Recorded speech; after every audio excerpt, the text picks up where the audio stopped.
I want to start by saying that I am not a dramatic person.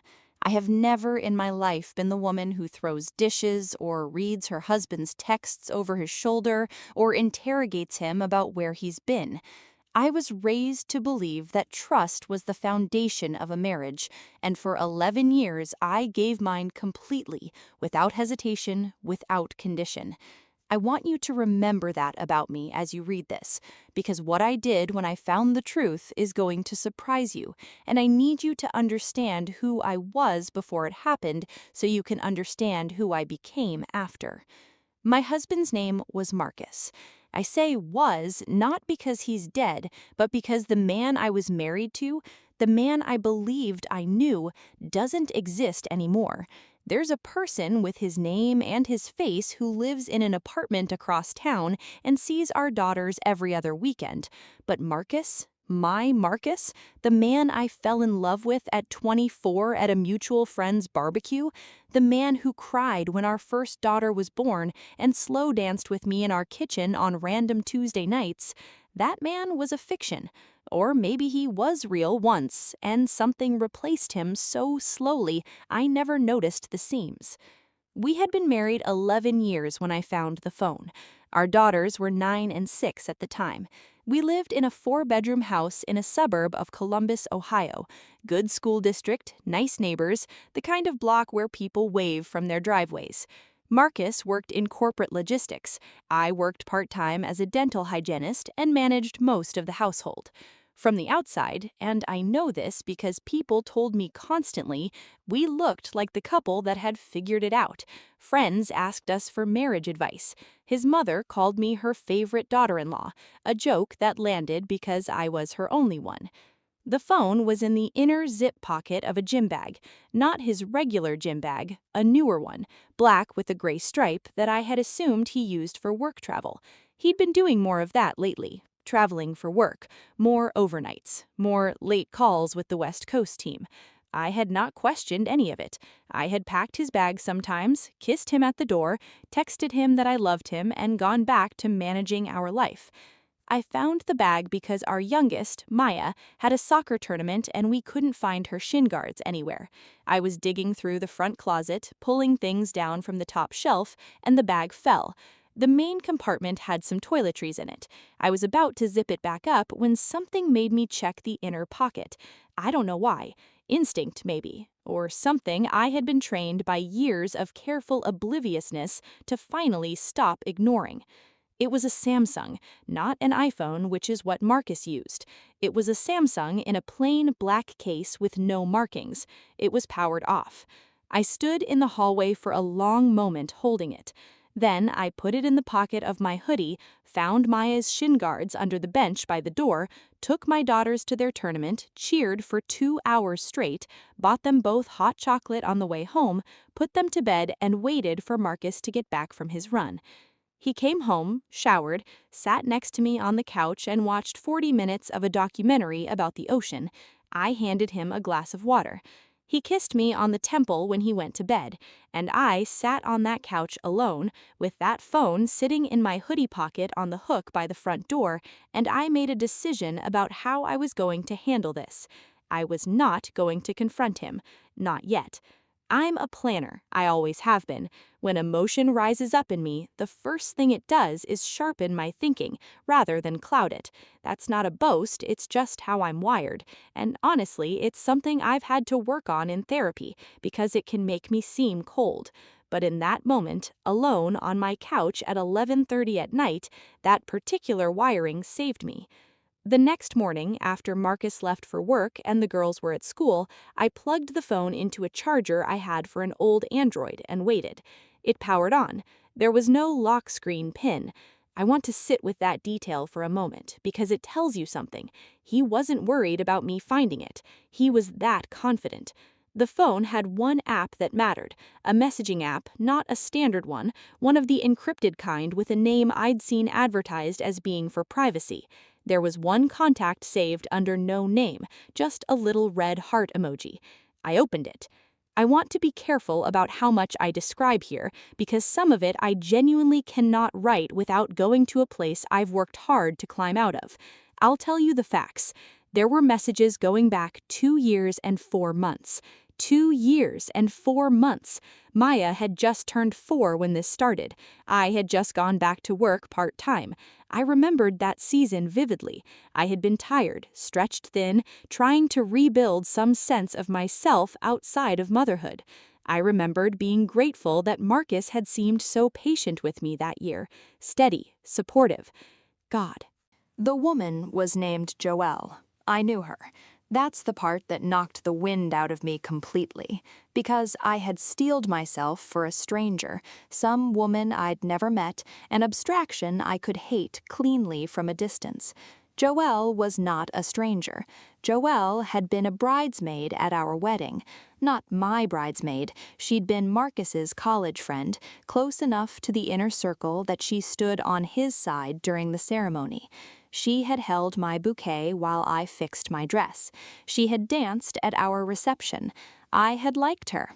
I had been warm to her at every event, every birthday party, every casual overlap for 11 years. I read every message. I know that sounds like self-destruction, but I needed to understand the scope of what I was dealing with. This was not a fling. This was not something that had blurred into existence during a weak moment. The messages were intimate in every sense, emotionally, physically, in the way they spoke about the future. She called him babe. He called her his person. There was a message from 8 months ago where he told her that he was going to figure out the situation at home by the end of the year. The situation at home, that's what we were, a situation. I put the phone back in the gym bag. I put the gym bag back exactly where it had been in the closet. I went into the bathroom, sat on the edge of the tub, and gave myself 15 minutes to fall apart. 15 minutes to cry silently with the fan running, because my daughters were due home in 3 hours, and I had decided that they would not see a single thing on my face. Then I got up, washed my face, and called a divorce attorney. I did not tell Marcus that day. I did not tell him that week. I know that sounds almost unbelievable. How do you share a bed with someone? How do you sit across from them at dinner? How do you hand them coffee in the morning and say, "Drive safe," when you know? The honest answer is that it nearly broke me. There were moments in those 2 weeks where the effort of being normal felt like holding up a building with my bare hands.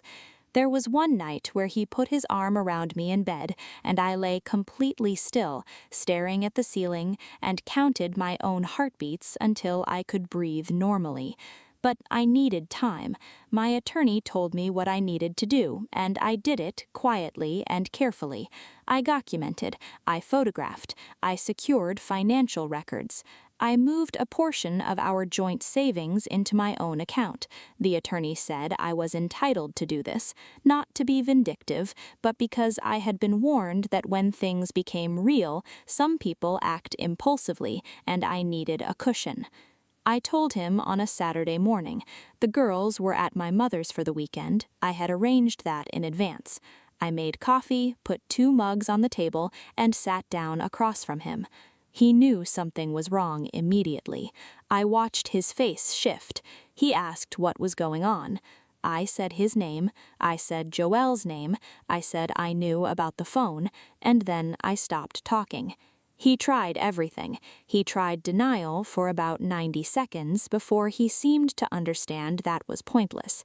Then he tried minimizing. It wasn't what I think. It had been complicated. He'd been going through something. Then he cried. Real tears. Marcus was always a crier. It was something I had loved about him, the way emotion moved through him easily. Watching him cry on that morning did something to me that I didn't expect. It made me feel absolutely nothing, like I was watching a stranger have a feeling. He asked if we could try to fix it. He asked about the girls. He asked if I'd thought about what this would do to our family. I had thought about nothing else for 2 weeks.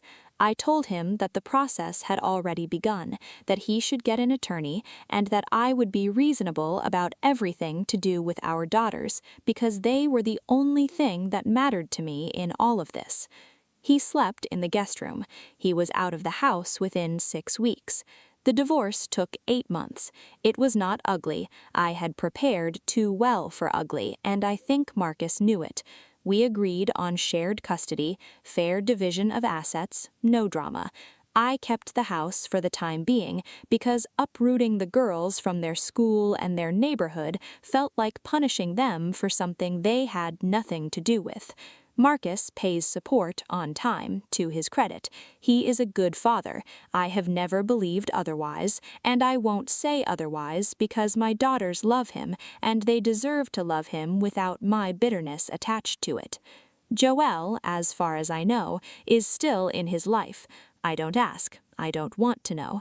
The last time I saw her was in the driveway during a pickup. She was in the passenger seat of his car, and she stared straight ahead while I buckled Maya in and handed her backpack. I walked back inside, closed the door, and stood in my kitchen and let myself feel it for exactly the amount of time the kettle boiled. That's how I've survived this whole thing, in small, timed increments of feeling followed by action. My therapist says I need to work on letting things fully land instead of project managing my own grief. She's probably right, but project managing my grief got me through a divorce without falling apart in front of my children, so I think she and I will agree to meet in the middle. I am 2 years out from the day I found that phone. I am 40 years old. I work 4 days a week now instead of 3. I have a group of women in my life, some old friends, some new, who have seen me at my worst and shown up anyway. I have relearned how to sleep in the middle of the bed. I have relearned what it feels like to make a decision for a household without running it by anyone first. Some days that feels like freedom. Some days it feels like a word I can't say out loud yet. What I want people to take from this, if they take anything, is not a lesson about men or marriage or trust. What I want you to take is this. The most important thing I did through all of it was refuse to disappear. When it would have been easy to crumble completely, I stayed vertical. When it would have been satisfactory to explode, I stayed quiet and strategic. When the grief wanted to eat me alive, I gave it 15 minutes and a locked bathroom door. I am not a cautionary tale. I am not a sad story about a woman who didn't see it coming. I am a person who got knocked completely sideways by someone she loved and got back up and made her bed and packed 2 lunches and went to work and kept going. My daughters are 11 and 8 now. The older one, Lily, asked me recently if I was happy, just like that, at the dinner table, over pasta. "Mom, are you happy?" I told her I was getting there.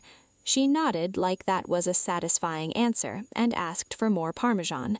I think I'm going to be okay. I think I already am, more than I let myself believe on the hard days. I just have to keep remembering that the woman who stood in that hallway holding a stranger's phone, calm, clear-eyed, already thinking 3 steps ahead, she was always in there. She just finally had a reason to take over.